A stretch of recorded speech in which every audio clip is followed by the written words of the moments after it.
Hi team, Coach Nick here. Today I want to talk to you about recovery, one of the most important parts of any training program where all that hard work that we put in, we get fitter, stronger and better and ready to smash the next session. So what is recovery? It's a word we hear thrown about quite a lot in the health and fitness space. Basically, recovery is the process of your body getting stronger, fitter and adapting to whatever you've done in the gym. Be that heavy squats with a barbell, be that loads of box jumps or intervals on the echo bike. When you do those activities, we create tiny, microscopic little bits of damage in the body, to the muscles, to the tendons. We create stress in the heart and the lungs. Now, don't worry, it's a normal part of training. And when the body heals those over the next 24 to 72 hours, that's when you get stronger and fitter and more capable of doing that thing next time. So say you squat with a 60 kilo barbell for 5 sets of 5. Over the next 24, 72 hours, your body's going to repair and adapt to that. So the more often that you do that thing and allow time to recover, the more capable you're going to be at that, so that next time when you come back, you might be able to squat 70 kilograms free. But the important thing to remember is that when we want to get stronger and fitter, is that process happens outside of the gym. We have to do the thing that we're training for. So we have to do those squats, we have to do those bike intervals, the gymnastics, whatever it is. We have to do the thing because that's our trigger for our body to recover and adapt and get stronger. But we have to respect that process of getting stronger happens after you finish the exercise over the next 24 to 72 hours. So what's actually happening when the body recovers? Let's go into a little bit of science. Stay with me, it'll become useful. Here comes the science bit. Okay, just a little bit of science I want to go over. Stay with me, it is all relevant, trust me. So recovery comes down to two main things. There are a lot of factors, but these are the two key ones that I want you to think about. Energy, first of all. Pretty simple principle. When we work out, when we train, when we do anything, we use stored energy in the body in the form of calories. We have to replenish those calories for us to be back to full energy level. Think of the charge on your iPhone. When it gets down to 20%, you plug it in, juices back up, ready to go. But the important nutrients to think about when we're talking about energy and recovery are protein. That's that molecule you get from meat, fish, dairy, eggs, lots of veg, nut and seed sources. When you use your muscles, for example, if I was doing a bicep curl, these muscle fibers in this bicep would get damaged. Your body then needs protein to build those back together. Think of it as the building blocks of muscle. Carbs are your ready form of energy in the body. When you exercise, the main thing that your body's going to use for energy. So we need to replenish those carb stores back up. Things like oats, pasta, rice, bread, anything starchy. It's going to be really good for replenishing those carbohydrate stores. Finally, electrolytes. When we sweat, we lose salt from the body that we need to do all sorts of brilliant processes, not just in recovery, but everything. Electrolytes, sodium, magnesium, potassium, calcium, they all help the body do a lot of wonderful things. It's always a good idea to, in the morning, bang some in a shaker, consume some throughout the day. Not just in recovery, but everything. Electrolytes, sodium, magnesium, potassium, calcium, they all help the body do a lot of wonderful things. It's always a good idea to, in the morning, bang some in a shaker, consume some throughout the day. In the background, we've got lots of endorphins and chemicals that are like constantly working to help you do everything you want to in and outside the gym. Not much we can do about these, but it's important to remember that if you, say, do a 1 rep max of a movement and you're using every fibre of your being to try and get it back up, you nearly pass out, you're shaking, that's going to drain your body of endorphins, chemicals, adrenaline, dopamine. And these things take a long time to recharge back up. Anywhere from 24 to 72 hours is about how long it's going to take for those to charge back up. That's why after 1 rep max day, you don't really want to get off the couch. Not because you're aching, because you just feel wiped. Second thing, collagen. You might have heard about this. It's in a lot of supplements. You might see it on the bottles of shampoo or conditioner that you use. Collagen is what every substance in the human body is made up of. Muscle, skin, hair, nails, tendons, ligaments, teeth.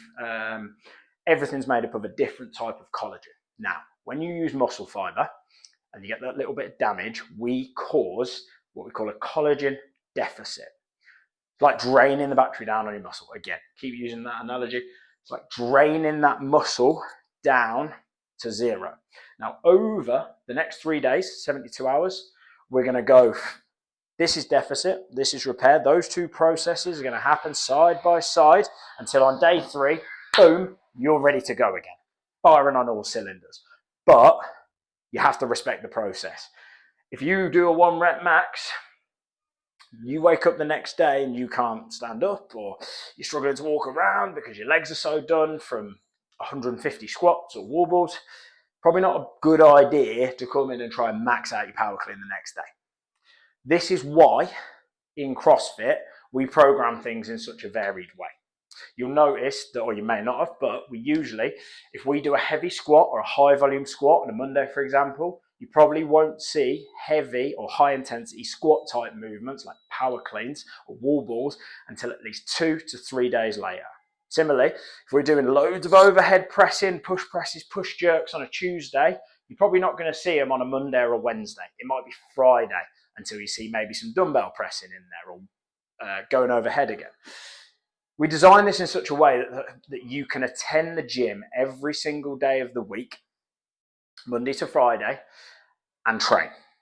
But you still have to respect that if you go hard on a Monday, your body is not going to be 100% on the Tuesday and is still probably going to be recovering on the Wednesday.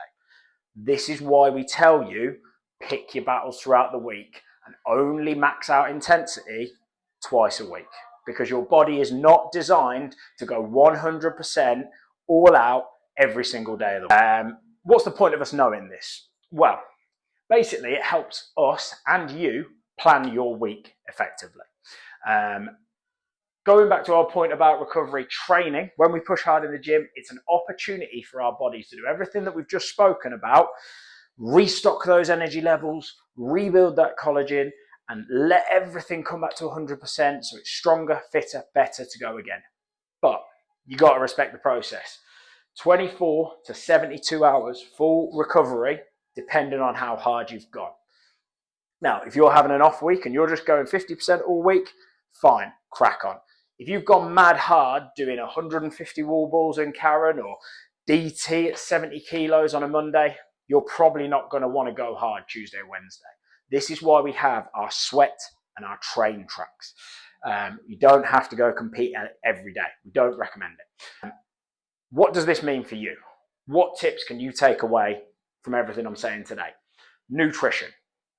Make sure that you know what's going into your body. 1.8 to 2.2 grams of protein per kilogram of your body weight. Works for everyone. Stick to it. Carbohydrates. Make sure you're trying to get 40% of your overall daily macros, total macronutrient calorie intake, from carbohydrate sources, especially before and after workouts. Your sleep. All of this that we're doing here is pretty pointless if you're running on empty on about 3 hours of sleep. Try your hardest to get about 6 to 8 hours of good quality sleep each night. A couple of things you can do to help that. Try and keep your phone out the bedroom. Limiting the amount of screens you're looking at for a good hour, 2 hours before bed. Try and limit your caffeine after 4 p.m. Tea, coffee, energy drinks. Try and reduce them after 4 p.m. And maybe think about limiting refined sugars, sweets, chocolate, biscuits, things like that after 8 p.m. Those things are going to really keep you hyped up and stop you getting a good night's sleep. So have a think about ways you can improve that sleep quality. More importantly, self-check-in every week. The 3 things I want you to focus on when you're checking in with yourself: soreness. How do you feel overall? If what's programmed is wall balls and maybe dumbbell snatches and you're struggling to bend down without your back hurting, or you can't sit to stand without your legs being on fire, you might want to think about changing tack and either having an extra rest day or bringing the weight that you're using down. Your coaches can guide you on that. Energy levels. Think about how up for the workout you are. If you're dragging yourself in and you feel like 4 out of 10 energy-wise, pushing yourself even harder is not going to have the effect you think it will. It will just prolong that low energy and it will make you feel worse. So have a think about your energy levels. Mood. If you walk in, you're looking at that board and you're going, I don't want to do this today. Have a think about it. What can you do instead to keep yourself moving and improve the way you're feeling about your body today? Some low intensity exercise. We've got open gym most of the time. Some gentle stretching, or coming down to that sweat level and just moving. Not worrying about what's going on with times on the board or scores on Boxmate. Just focusing on moving and coming back the next day, charged back up and ready to go.